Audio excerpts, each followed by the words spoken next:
So hello and welcome to Myrmonden's review of Nioh. And it took me a while to kind of summarize and say why is Nioh such a good game. Because it's a really good game, okay? It's a really good game. And when I looked at the points and I compared notes to say, okay, this is good because this, and thinking about what's the combination of them, then it struck me. It's about meaningful choices in the game. And meaningful choices when you actually have an option of do A or B, and you actually feel that if I pick A, I might die, if I pick B, I don't die, and so on. And Nioh is all about that all the time in everything, and that's why Nioh feels so meaningful to play the game. So, for example, we have role-playing games where you can pick, oh, do you want to help me now, or do you want to do this, like A or B decisions, and then regardless of what you play as a player, it will be the exact same outcome of the storyline. That's very common, and what I call pseudo role-playing games. That is really bad. And you already have like multiplayer games where it's a very clear-cut strategy. This is also best, and you can counter. That's an optimal path solution issue, which a lot of games also has, which is really, really bad. But Nioh instead has the reverse of this. Nioh has good, meaningful choices all the time. So if you look at Nioh then, first of all in Nioh, you have your different stances. If you want to be in low, mid, or high stance, then you have quick attack or hard attack from that. So that's also about like, okay, should I be now? The enemy seems to be in high stance, and I should be in low stance. You have to constantly think about, okay, what should I do now? And of course, if you ever do a mistake in Nioh, you die. So it's always this kind of pressure on you. It means it's always meaningful in that sense. Furthermore, you have two different main weapons. Do you want to swap back and forth between those weapons? Or do you want to use one for this particular boss? Or so on. And you also have your range weapons. Do you want to take the chance with a gun or a cannon during the boss battle or during this number of enemies? That might be really good, or you might die from that. So it's also constantly pressuring you to do that decisions. Furthermore in the game, if you go away from the combat in the game, you also have level paths. So the game follows a typical classic platform kind of way of level paths, where you can either go up or down, left to right, so to speak. So basically, Nioh is more about, do you want to go on the roof maybe on this stage, or do you want to go in the tunnels? Do you want to go around the enemy? And that always keeps, of course, again, a meaningful choice of how do you want to play the game, right? And furthermore than in the game, what I really like in this game is that you also do level up in the game. You have to constantly ponder, okay, should I pick more strength so I can have better items on me? Or should I pick my main dexterity, because I'm a dexterity user? Or should I pick more magic power so I can have more meta for me? Or should I pick my spirit power so I can have better buffs or like better passive for my spirit animals, my spirit guardians? That is constantly in the game. So even on every level, especially late in the game, when you take a longer time to get your levels, you're like, oh shit, this level is important, should I pick this now? But then I get this item on me, or should I take this so I get a little more ninjutsu power and so on? And that is very, very important actually. And also later in the game, of course, you have more ninjutsu. So if you play ninja or a magic user, you will also have those items that are both clustering up your item slot out of 8 items, but they also have their own ninja slot or their own magic slot, which are very limited at the beginning of the game, and it's even furthermore in the game, it's kind of limited. There's a constant thing about, okay, should I have the poison on me, or should I have the fire right, or should I have like the fire buff or lightning buff, and so on. So the game is constantly about meaningful choices every time, like we start a stage. What ninja stuff should I have on me? Okay, this boss seems to be this thing, so you die like 10 times from the boss, and then you change your ninja outfit, or you change your ninja setup and so on, right? And then you also have, of course, your general items, like do you want to have this big armor on you, but it gives you a lot of stats, but it's too heavy, so you're gonna be slower, and so forth, right? And then you have different stats and items and so on. So all in all, the game is really good because you constantly have meaningful choices. So before I go into talking about, okay, the core gameplay and yada yada, that is what really makes this game so good. That you always have to think about, what should I do now? How should I fight now? Where should I stab now? What path should I pick? What level should I pick? What stat should I get? Or what item should I use? Or what immunity should I carry with me? What could happen on this stage maybe and so on. And of course again in Nioh, you always die if you do a mistake. So it's always a pressure on you to do it correctly, right? That's why it's so enjoyable to play the game. So talking about the actual combat then, again, actual core gameplay. You will fight a lot in this game, so definitely the core gameplay is combat. And it's all about these different stances to begin with. So you're playing a 3D action game, but depending on your lower, higher, or mid stance, you have different abilities, and different cooldown reaction, different damage play, different range and so on. It's kind of straightforward though. So higher stance is slow, but you have higher range and you do higher damage, and then vice versa on lower stance, right? And then you also have quick attack or hard attack in all different stances. Furthermore, you can change between your main or secondary main weapon, so you can do it all the time as well. Not for combo, but you can do it between every combo. So in the middle of the game, you pick 2 out of 5 main weapons. So you have sword, dual sword, 2 different things. You have axe, spear, and kusarigama, where kusarigama is a flail kind of weapon, chain with a shitch weapon. So you pick one of those things. They are based, this value is based around some kind of stats. For example, kusarigama, I'm using it based on dexterity. So when you level up your character, you wanna pick probably dexterity, and then probably dual sword because that's based around dexterity and skill. So you can have that, or you can go how you want, but that's particularly how you do it. You also pick your spirit in the middle of the game, so you have 3 different spirits, then you get more spirits, they have different passes for you, different abilities when you trigger them, how fast you trigger, and so on, so a lot of different stuff as well. And when you fight the game then, it's all about being, okay, this enemy is in high stance, I should be in low stance now with this weapon, or this enemy is in mid stance, but with kusarigama, I should be in high stance because I have higher range than the spear in mid stance. So it's all about like figuring out what you can do in this current situation.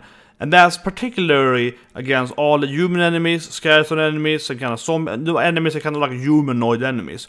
And when you face yokai, it's a little different though. But yokai have similar things, kind of that. But the bosses, however, I would say they are kind of like this boss doing against high stance kusarigama. So the bosses are a little more like figuring out their weakness. Not all of them, but primarily more of them. And you can avoid in the game and block and so on. And some bosses, for example, you should block actually, you can't avoid. And then vice versa for that, so it's very also have to learn and train on and so on.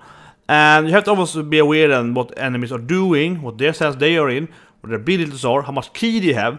And that's of course, let's play ki then in the game. Your ki, as in martial art, as in typical anime manga and so on, is your spirit power, right? So if you have no ki, you cannot build your body because your soul doesn't want to fight anymore. So the game is very punishing on that, because if you take an attack on you, you lose ki and health. So if you lose half your life with one blow on your face, and lose all your ki, then you can't move for like 5 seconds, you're gonna die then. So if you get punched a lot, you will die pretty much all the time from that. And the game is a lot about controlling and managing your ki and the opponent's ki, because they also need keys. If they're around ki, they can't move either. And then you can finish them and so on. So that's very important as well. Some attacks like deplete ki more, some attacks doesn't really cost much ki, and etc. Also very important in the game, you fight in the game, pick your distance maybe, you want to go in first to remove the ki, and so on. So a lot of managing that, and for this you have your ki pulse. So you press a button as soon as you do your ability, and then that will regain some of your ki, depending on where your time you can get more ki back, and so on. And the yokais and the demons in the game, they leave these circles that you actually can cleanse if you do a perfect ki pulse. So it's very, very important. Some stations then you have much harder on your ki. You have to do your perfect keys all the time. And then of course the game is balanced a bit when it comes in the game. Deplete a lot more ki because they do higher damage. You have to control it as well then. Furthermore in the game, you also have your items, right? So you have your quick items you pick up and so on. But you also have ninjutsu, which improve again dexterity or finding items that give you more ninjutsu carry stuff. And you also have your magic. So depending on, say you live a ninja, so you level up ninja skills for your ninjutsu, you get more ninja power, but you also get ninja storage from this. So you have to pick around so how much you can move. Do I want to carry around this many kunais? Do I want to end the poison pills? Do I want strength pills? Or if you're a magician, you can be like, well, maybe I want a magician buff, or do I want a fire blast, or so on. So a lot of gameplay that as well, then to pick around how that works. And your spirits were more like, they have very different abilities. Some of them are just buffing your damage, some of them are giving you more items, some are giving more experience points, so they can be a little more tricky and a little more hard to understand actually what spirits are good or not, but yeah, it's a lot of training, and that's a really good part in the game as well then, because you can play one stage with the exact same kind of character, right? You don't have to go and like respec, you can respec in the game, but it's very expensive, but you can say, well, okay, next stage I'm gonna play with this order spirit instead, and I'm gonna change some more stuff and so on, so you can actually have ninja stamps, another spirit. That can be not entirely a new gameplay, but still a different gameplay. And the game also definitely has replayability, because you do want to replay the game with using other main weapons, or the magician maybe, or so on, right? So the game has a lot of value on that sense. And then lastly, the game also has this codemos you want to find, a lot of secret stuff around the game, side missions, so on. So it's a lot of gameplay value in the whole game actually, and I definitely go back and replay the levels and so on to find new stuff, to find things I missed. It's very, very good done. It's overall, it's a great game experience. So if you like Japanese history and Japanese folklore, you're gonna love this game's graphics, because every enemy is based around, okay, this is this classic Ukiona, this is classic Ogre. It's like You can recognize so many of them. Maybe it's a little original sometimes though, but generally it is really, really cool because the details are so great and how they like affect the world around them, and you can really feel that they are alive. You know, there's such good storytelling just from looking at the enemies, especially the yokai, but also the other enemies are good as well. And the abilities are cool, and it's a good flow with all the different combat pieces, etc. But the best part is that it's such a good detail on the enemies, especially the bosses. See that, oh, she's carrying the fan in her right hand now, okay, she will do this ability. Or, oh, this boss is moving with his left leg first, okay, to do this ability. So it's very, very detailed, and that is very important then for your actual combat, as I mentioned in the last part. That is such a good part of the game. So overall, graphics are just very, very stunning. But the only issue they really have is that they're kind of repetitive in a bit then. You especially do the Twilight mission, which you retake a mission, but it's much harder. And the whole game then is like this weird, basically Twilight are like a reddish, fiery, dark surrounding and so on. It looks really cool. But then you do find like, okay, yokai, and it's like, yeah, I've killed like 30 yokai, base yokais now. It's really repetitive. That's the whole game as well. But also graphic-wise, it's very red and dark then, right? So it's a little repetitive. But overall, it's really, really good. And also the game changes from like caves to the snow plains to really good forests to a lot of different villages and so on. Of course, as I said though, you have to, not have to, but if you like history, if you like, you know, medieval time, feudal time in Japan, and you generally love like different kind of monster girls, whatever, if it was like Monster Girl or what's Yachi or whatever, so on, right? Then you're gonna love this game, absolutely. And so I'm a little biased, I have to say though, because I'm a huge fan of Monster Girl kind of anime and so on. Obviously, this game is to me though. But for me, it's an easy 10 out of 10 in graphic and so on in the game.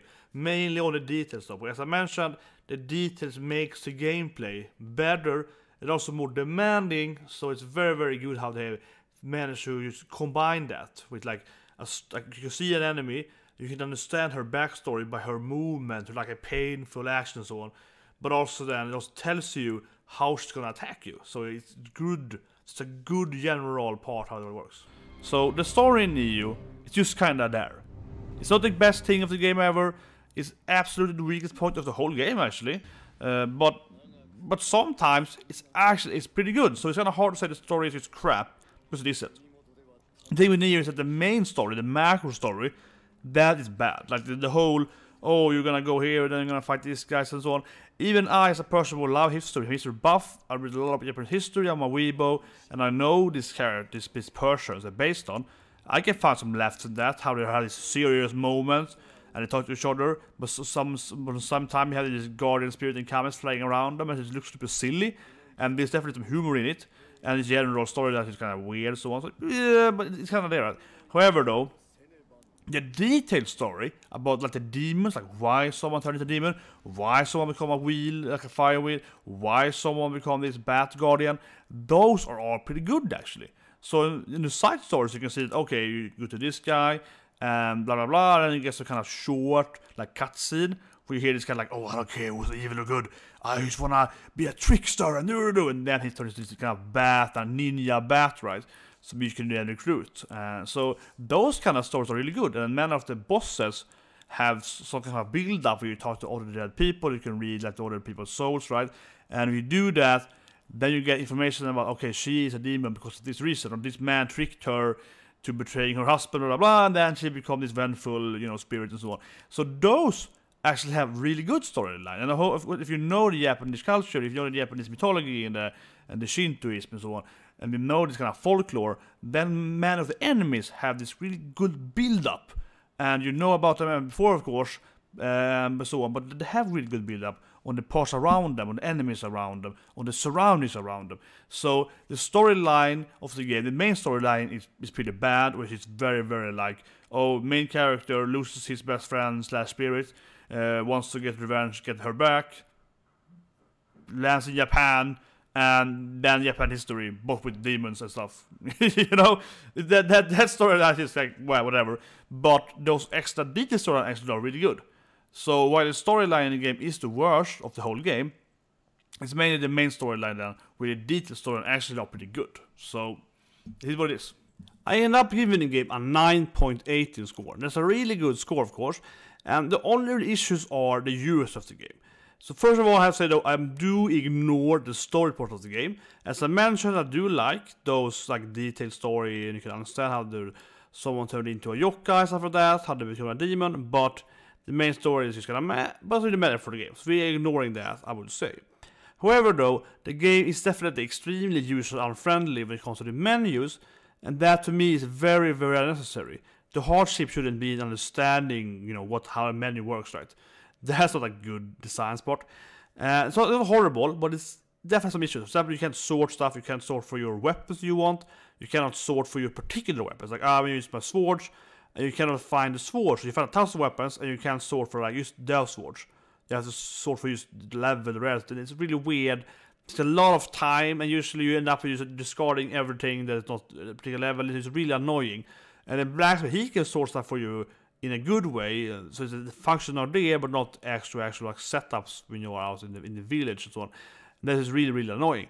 And then about the clan selection, you can go and look at the clan rankings. That tells you the name of the clans, not the symbols. But then you have this clan pick or clan choice selection, and they only have the symbols instead.